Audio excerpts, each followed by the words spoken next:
Good evening, ladies and gentlemen. Now, before you get angry at me, let me say it clearly. Yes, I said it, stop eating walnuts. I can see the faces already. Doctor, have you gone mad? Aren't walnuts supposed to be healthy? That's exactly what they told you. We've been told that just because something comes from nature, it must be good for us in any quantity, at any time, under any condition. But my friends, nature also gave us poison ivy, and you don't make a smoothie out of that. So today, we're going to look deeper, not at the marketing, not at the headlines, but at the metabolic truth. Healthy foods become unhealthy when consumed without balance. This simple statement holds a profound truth that challenges the very foundation of modern nutrition beliefs. In today's world, we are conditioned to categorize foods into good and bad. We look at a walnut and immediately associate it with health, with omega-3 fatty acids, with brain nourishment, and with the image of a fit, active lifestyle. But this is where our misunderstanding begins. The body doesn't operate on labels. It operates on biochemical signals, hormonal responses, and metabolic balance. Even the healthiest food can turn into a source of harm when consumed without awareness of context, quantity, and frequency. When people hear about a food being good for them, they often begin to eat it excessively. The idea that if some is good, more must be better has become the motto of the health-conscious consumer. But the human body is not a simple machine. It's a dynamic system that thrives on equilibrium. Every nutrient, every fat, every protein, and every mineral must exist in proportion to others. Too much of one thing can throw the entire system into disarray. Take walnuts, for instance. Yes, they are rich in healthy fats, but they are also very high in omega-6 fatty acids. While omega-6 are essential, they must exist in harmony with omega-3s. When this balance tips, inflammation begins to brew quietly inside the body. You won't feel it immediately, but over time, it manifests as fatigue, stiffness, joint pain, or more serious conditions like heart disease and insulin resistance.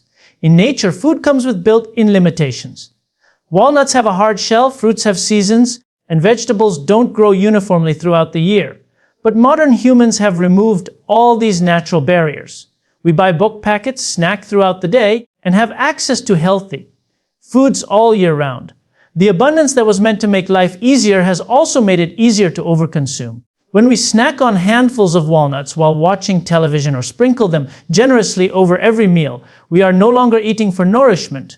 We are eating for habit, for taste, and for the illusion of health. This constant input of energy prevents the body from ever switching into its restorative state.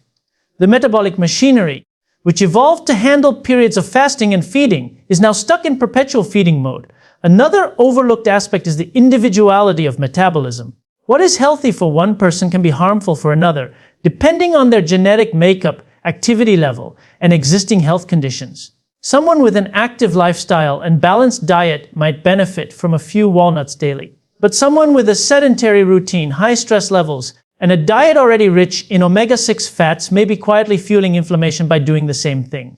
Nutrition cannot be one size fits all, and calling any food universally healthy ignores the nuances of human physiology. True health is not about adding more good foods, but about finding what truly serves your body's current state.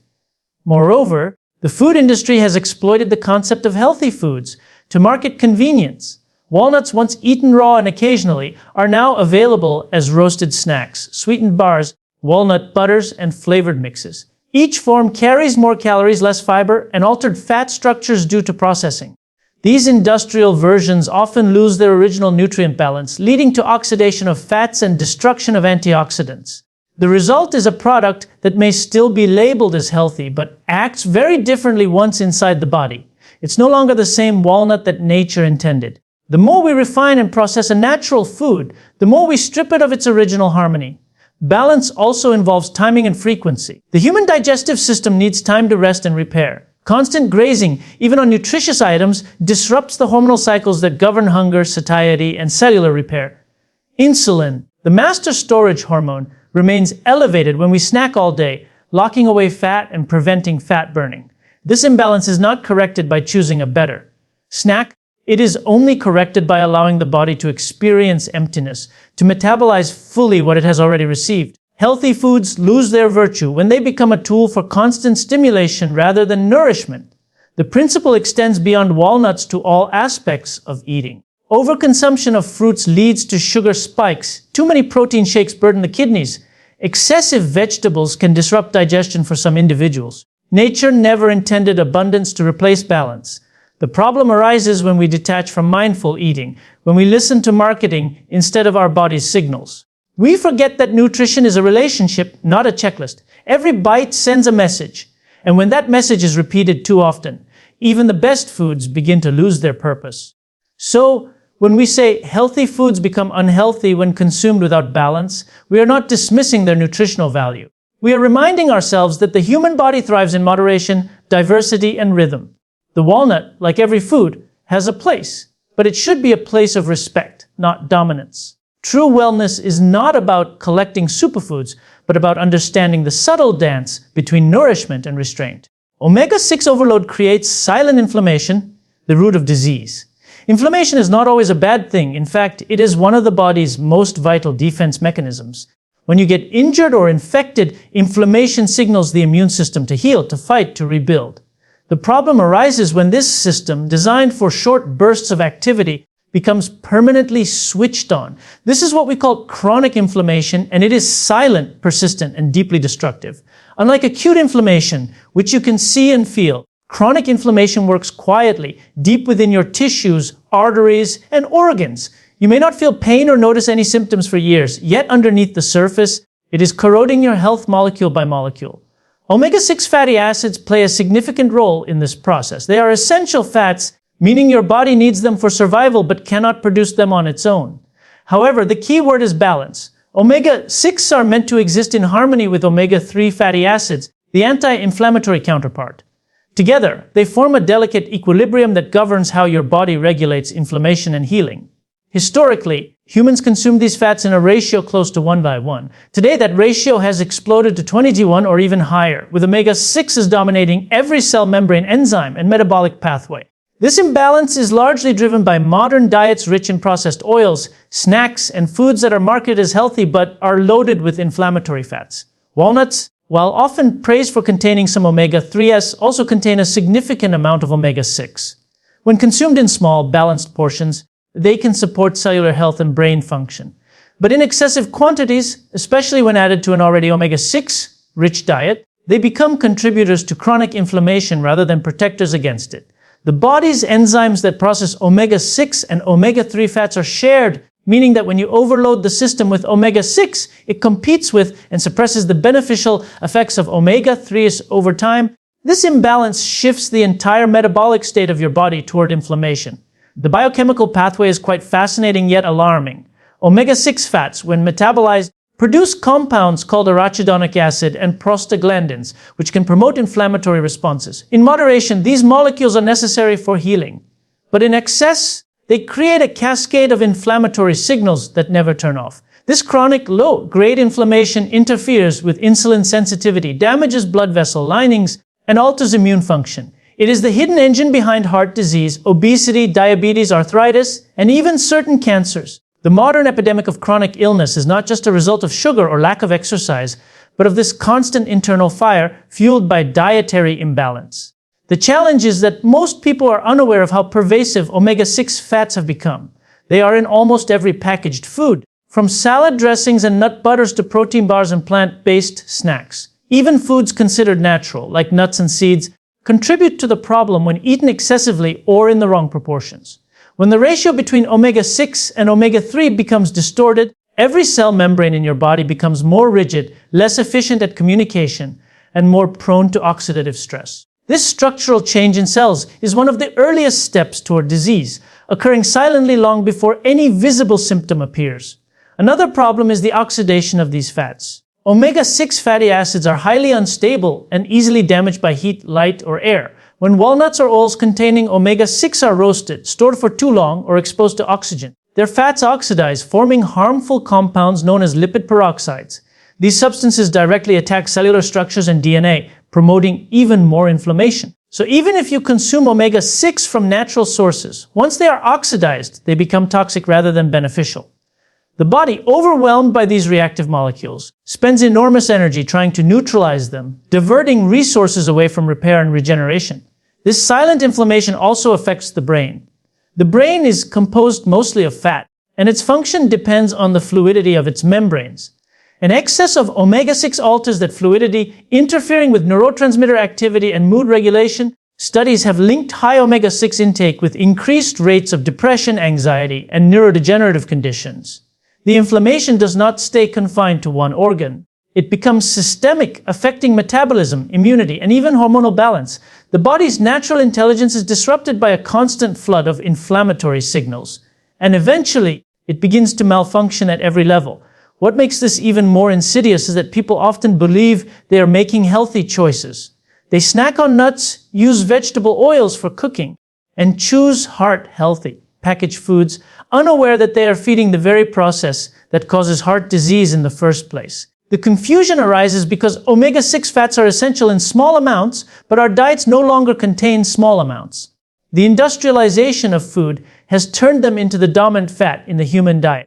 From the moment you wake up and eat cereal with seed oils to the evening meal prepared in vegetable oil, your body is constantly bombarded by omega-6s. Reducing omega-6 intake does not mean eliminating all sources of it, but restoring the balance that nature intended.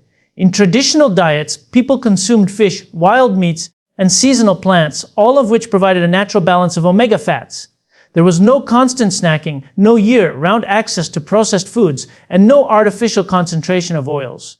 Today, we have flipped that script, and the consequence is a population living with chronic inflammation as a normal state of being. What used to be the body's short-term defense mechanism has now become its slow poison. Oxidized fats turn your arteries into rusted pipes. The phrase may sound dramatic, but it perfectly captures what happens inside the human body when unstable fats begin to corrode and damage the vascular system. Just as metal rusts when exposed to air and moisture, fats oxidize when exposed to oxygen, heat, and light. Once consumed, these damaged fats trigger a chain reaction of oxidative stress, inflammation, and cellular injury. The body, in its attempt to protect itself, initiates repair mechanisms that over time lead to thickened arterial walls, plaque formation, and restricted blood flow. This process, silent and gradual, is the real beginning of cardiovascular disease. It does not start with cholesterol, it starts with oxidation. Every cell membrane in your body is composed of fat. The type of fat you eat determines the stability and fluidity of these membranes.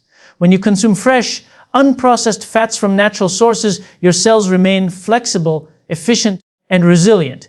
But when you eat oxidized or rancid fats, the cell membranes incorporate these damaged molecules, losing their integrity and becoming more permeable to toxins and less capable of proper communication. This dysfunction extends to the arteries.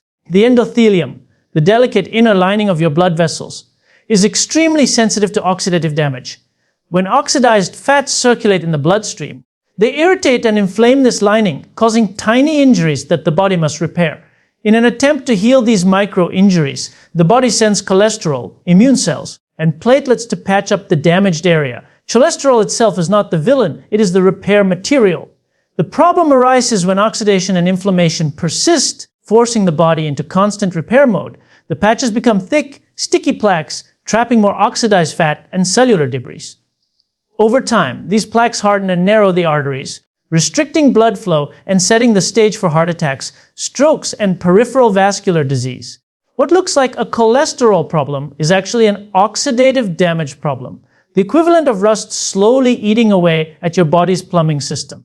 Oxidation of fats begins long before you even eat them. When oils are heated repeatedly, as in frying or roasting, their molecular structure changes. Double bonds in unsaturated fats break apart and react with oxygen, forming peroxides and aldehydes. These compounds are chemically reactive and capable of damaging DNA, proteins, and cell membranes.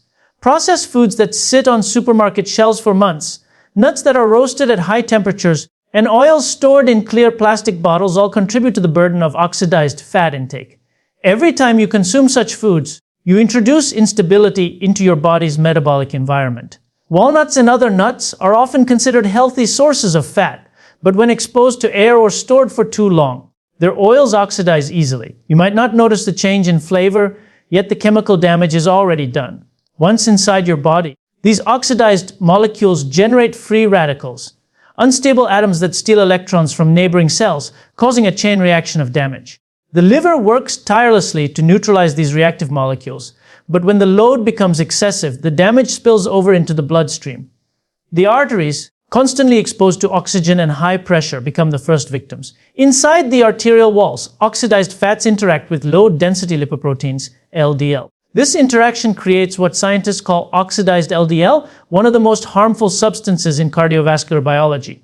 Unlike normal LDL, which serves as a transporter of cholesterol, oxidized LDL acts like a toxin. It attracts white blood cells called macrophages, which attempt to engulf and digest it. These macrophages, once filled with oxidized fat, become foam cells, the building blocks of atherosclerotic plaque. The process continues quietly for years, with each meal of damaged fats adding another layer to the invisible buildup. By the time symptoms like chest pain or shortness of breath appear, the damage has already advanced significantly. The problem is amplified by lifestyle factors that accelerate oxidation. Smoking, pollution, chronic stress, and high blood sugar all increase oxidative stress in the body. This means even fresh fats can become oxidized faster once inside a body, overwhelmed by free radicals.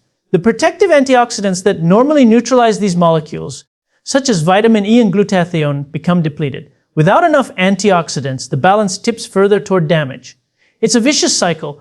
Oxidized fats create inflammation. Inflammation creates more oxidation, and the arteries continue to degrade. What many people do not realize is that oxidation is not just a chemical issue, but also a timing issue. Constant eating, especially of foods containing unstable fats, keeps the body in a perpetual state of processing and oxidation. The body never gets the chance to reset or detoxify. This is why fasting and meal spacing are so powerful. They give the body time to clear out oxidized particles, repair damaged cells, and restore balance. But in a society where snacking is constant and processed fats dominate every meal, oxidation becomes a daily event. Oxidized fats do not only harm the arteries, they affect the entire body. They alter brain chemistry, contribute to insulin resistance, weaken the immune system, and accelerate aging of the skin and organs. The visible signs of aging, wrinkles, stiffness, fatigue, are reflections of internal oxidation. Just as rust makes metal brittle and weak, oxidized fats make tissues less elastic and more prone to failure. The same process that damages the arteries also clouds the mind and slows metabolism. Every system connected to the blood supply suffers because the very medium that nourishes it, the bloodstream, becomes polluted with toxic fat particles. Understanding this process reveals why preventing oxidation is far more important than obsessing over cholesterol levels or calorie counts. The quality and stability of the fats you consume directly determine the health of your arteries and cells. The problem does not begin with fat itself, but with what happens to that fat before and after it enters your body. When the body is fed oxidized materials, it begins to decay from within, slowly and silently, until the effects become impossible to ignore. Snacking, even on healthy foods, keeps insulin constantly elevated. The human body is designed for cycles: feeding and fasting, activity and rest, wakefulness and sleep. Every function operates on rhythm, and when that rhythm is broken, imbalance begins to take root. Eating is not merely about nutrition. It is a hormonal event, and one of the most important hormones involved is insulin. Insulin acts as a storage signal, telling the body to take glucose from the bloodstream and store it in cells for future use. This process is perfectly natural when it happens occasionally. However, in the modern world, eating is no longer occasional. People snack from morning until night, rarely allowing insulin levels to fall. Even when the food is labeled healthy, the body responds the same way, with an insulin spike. Over time, this constant elevation leads to metabolic dysfunction that no superfood can undo. Every bite, regardless of whether it is a walnut, a piece of fruit, or a protein bar, initiates a cascade of hormonal activity. The pancreas senses incoming nutrients and releases insulin to manage the energy load. When you eat 3 large meals and several snacks throughout the day, insulin remains chronically elevated. The body is locked in a storage mode, unable to access stored fat for fuel. This is one of the fundamental reasons so many people struggle with weight gain, fatigue, and insulin resistance even while eating clean or plant-based diets. The problem is not only what they eat, but how often they eat. In ancestral times, food scarcity ensured that insulin levels had natural periods of decline. Fasting between meals allowed the body to use stored energy, repair cells, and detoxify. In contrast, today's constant eating environment keeps the metabolic switch permanently turned on.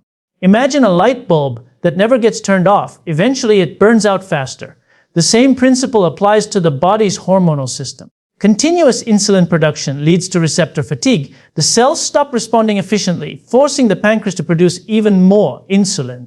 This state, known as insulin resistance, is the foundation of many modern diseases: obesity, diabetes, heart disease, and even some forms of cancer. Snacking on walnuts, dried fruits, or granola bars seems harmless because these foods are marketed as natural and nutritious. But the body does not make moral distinctions between foods. It recognizes nutrients, not brand labels. Even a handful of walnuts will elicit an insulin response because it contains not only fats but also proteins and small amounts of carbohydrates. When such snacks are consumed repeatedly throughout the day, insulin never gets the chance to return to baseline. The result is a state of metabolic confusion, where the body constantly expects food and loses the ability to burn fat efficiently. When insulin is constantly elevated, fat burning halts completely. The body stores rather than uses energy, creating an internal traffic jam of nutrients. Excess glucose is converted into fat, and excess fat is stored in the liver, muscles, and visceral tissues. This storage process increases oxidative stress, promotes inflammation, and weakens mitochondrial function, the very engines of cellular energy. People often believe that eating small, frequent meals boosts metabolism, but in reality, it prevents the metabolic flexibility that defines a healthy system. True metabolic health is the ability to switch smoothly between burning glucose and burning fat. Constant snacking removes that flexibility, keeping the body stuck in sugar burning mode even when the food is healthy. Another overlooked effect of persistent insulin elevation is on hunger regulation. Insulin interacts closely with other hormones such as leptin and ghrelin, which control appetite and satiety. When insulin levels never drop, leptin signaling becomes impaired. The brain no longer receives accurate messages about fullness, leading to overeating despite adequate energy intake. This is why so many people feel hungry even after eating nutrient-dense foods. The hormonal feedback loop has been disrupted. Over time, this dysregulation creates a cycle of eating, storing, and craving that feels impossible to break without deliberate fasting or meal spacing. Insulin also influences aging and cellular repair. High insulin levels suppress autophagy, the body's natural process of cleaning out damaged cells and recycling old components. Autophagy is like internal housekeeping. It keeps the system efficient and youthful. When you are constantly eating, insulin prevents this process from activating, leaving behind cellular waste that contributes to aging and disease. The irony is that people snack frequently in the name of health, believing they are nourishing their bodies, when in reality, they are interrupting one of the most powerful healing mechanisms the body possesses. Even emotional and psychological patterns contribute to this issue.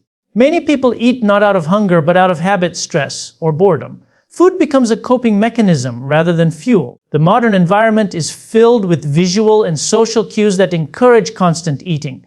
Coffee shops, vending machines, social media posts about food, and the normalization of snacking as a lifestyle. The result is an environment where the body rarely experiences the emptiness necessary for repair. This habitual feeding pattern maintains insulin elevation around the clock, and over the years it rewires metabolism itself. When insulin is always high, other hormones are forced to compensate. Cortisol, the stress hormone, rises in response to energy fluctuations. Growth hormone, which supports muscle repair and fat metabolism, decreases. The entire endocrine system becomes skewed towards storage and survival rather than rejuvenation. This hormonal imbalance contributes not only to physical diseases, but also to mental fatigue, mood swings, and poor sleep. The body, constantly flooded with energy signals, loses its natural rhythm of hunger and rest. Understanding that snacking disrupts more than just calorie balance is crucial. It disrupts hormonal harmony, cellular communication, and the body's innate intelligence. The solution lies not in choosing better snacks, but in reducing the frequency of eating altogether. Allowing insulin to fall to baseline levels gives the body time to switch energy sources, repair itself, and regain sensitivity to its own hormones. What matters most is not just what enters the mouth, but how often it does. Marketing health is not the same as understanding metabolism. The modern food industry has mastered the art of turning scientific terms into marketing slogans. Words like organic, natural, heart, healthy, and plant-based are printed across labels, evoking trust and confidence. But these words often disguise the truth that what is being sold has little to do with real health. The public perception of health has been shaped more by advertising budgets than by biological understanding. Food companies don't need you to understand how your body works. They only need you to believe that what you are eating is good for you. This disconnect between marketing and metabolism is one of the biggest reasons why chronic diseases continue to rise even in societies obsessed with wellness products. Real health is built on how the body processes, responds to, and utilizes what it receives. Metabolism is not a static system. It is dynamic, governed by hormones, enzymes, and energy flow. Every time you eat, your body makes thousands of micro decisions. How much to store, how much to burn, and how much to discard. Yet marketing teaches people to focus only on ingredients and labels. A product may boast that it contains omega-3s, antioxidants, or plant proteins, but this says nothing about how those compounds behave once they enter the human body. What matters is not just the presence of nutrients, but their interaction with your metabolic state. For instance, eating walnuts after a heavy, carbohydrate-rich meal does not provide the same benefit as eating them in a fasted state, because the hormonal environment is completely different. The marketing narrative simplifies health into good versus bad foods. But metabolism doesn't work in absolutes. It operates in context. A healthy food can become harmful when consumed too often, in excess, or at the wrong time. This nuance rarely fits on a product label or in a commercial. So instead, companies promote the illusion of control. Buy this, eat that, and you'll be healthier. People end up collecting foods that fit the image of health rather than cultivating habits that support metabolic balance. This creates a culture where people feel virtuous for snacking on nuts, drinking smoothies, or eating whole grain bars while still struggling with fatigue, weight gain, and inflammation. The truth is that real health cannot be bought in a package. It must be earned through understanding and respecting the body's rhythm and limits. The most powerful marketing strategy is to attach emotion to consumption. Companies sell comfort, identity, and belonging through food. They tell you that eating walnuts makes you smart, that drinking green juice makes you pure, that buying protein snacks makes you fit. The consumer begins to associate moral value with food choices, believing that certain foods make them better or healthier individuals. This emotional manipulation distracts from the biological reality that the body does not care about image. It cares about chemistry. Your insulin levels, inflammatory markers, and fat oxidation rates do not change because of branding. They respond only to what you eat, when you eat, and how much you eat. The influence of marketing extends even into professional health advice. Many nutrition studies are funded by food companies that have a vested interest in promoting certain products. Research is selectively interpreted to highlight benefits while minimizing risks. A study might show that walnuts reduce cholesterol, but it won't emphasize that overconsumption of omega-6 fats increases inflammation. The headlines that follow are crafted for simplicity. Walnuts are heart healthy. The public absorbs the message without questioning the context or the limitations. This partial truth becomes a cultural belief repeated so often that it becomes immune to scrutiny. People continue to consume more, convinced that they are doing something good for themselves, unaware that the real outcome depends entirely on dosage and balance. Understanding metabolism requires seeing food as information rather than identity. Every meal sends signals to your cells about growth, repair, and energy use. The goal is not to add more nutrients indiscriminately, but to create harmony among them. When marketing tells you that a certain food is packed with benefits, it's like being handed ingredients for a recipe without knowing the proportions. Too much of one, not enough of another, and the system fails to function efficiently. For instance, antioxidants can only neutralize free radicals up to a point.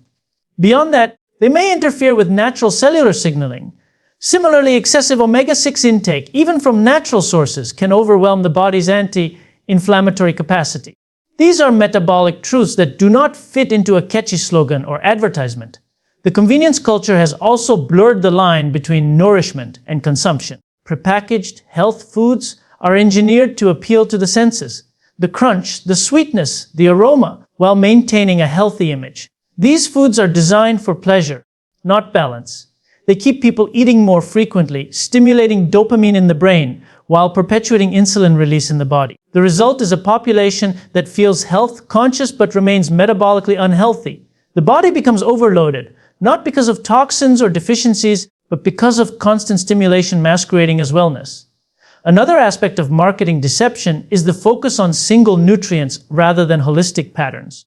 Consumers are taught to look for foods high in protein, rich in fiber, or loaded with omega-3s, as if health could be achieved one nutrient at a time. Metabolism does not work in isolation. It is an orchestra, not a solo performance. When one nutrient is emphasized excessively, balance is lost. The industry thrives on this reductionism because it allows them to fortify, rebrand, and resell processed foods as new health solutions. The same snack that once contained sugar is now labeled high protein. The same oil that clogs arteries is marketed as plant-based. It's not about health, it's about perception. Marketing sells certainty. Metabolism operates in complexity. The former tells you to trust the package. The latter demands that you understand your physiology. The more people depend on marketed definitions of health, the less they listen to their bodies. True metabolic awareness comes from observing how food affects energy, mood, hunger, and focus. It requires time, patience, and honesty, qualities that cannot be sold or branded. Fasting heals what constant eating, even of walnuts, destroys. The human body was never designed for constant feeding. For most of human history, food scarcity and physical effort were part of survival. There were times of abundance and times of hunger, and the body adapted beautifully to both. This natural rhythm between eating and fasting allowed cellular systems to regenerate, detoxify, and maintain efficiency. In modern times, that rhythm has been lost. People eat as soon as they wake up, snack throughout the day, and often continue until moments before sleep. This perpetual feeding cycle prevents the body from entering its repair state. The result is a slow decline in metabolic health, hormonal balance, and cellular resilience. Fasting is not deprivation, it is restoration. When you stop eating, the body does not shut down, it switches gears.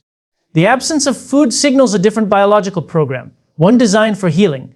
During fasting, insulin levels drop, allowing the body to access stored fat for energy. Blood sugar stabilizes, inflammation decreases, and repair mechanisms activate. The process of autophagy, in which cells clean out damaged proteins and malfunctioning components, begins to work efficiently only in the fasting state.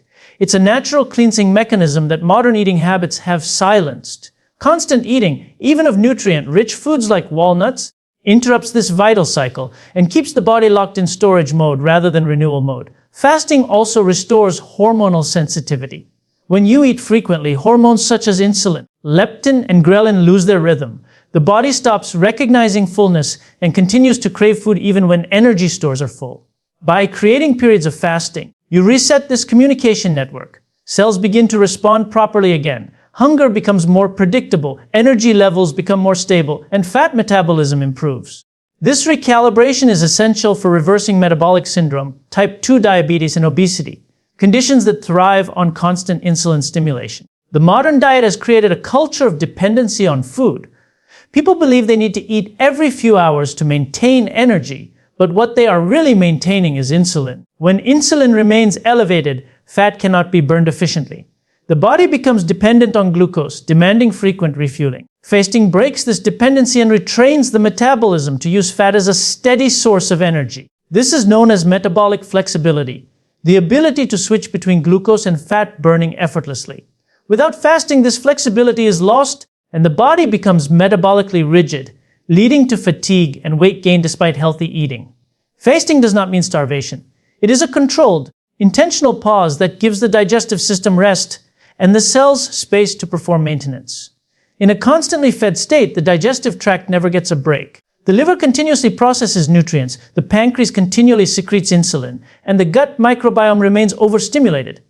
Over time, this relentless activity leads to digestive inefficiency, bloating, and inflammation. By fasting, you allow these systems to quiet down, recover, and restore their balance. The liver clears toxins more effectively, the gut lining repairs itself, and the immune system recalibrates.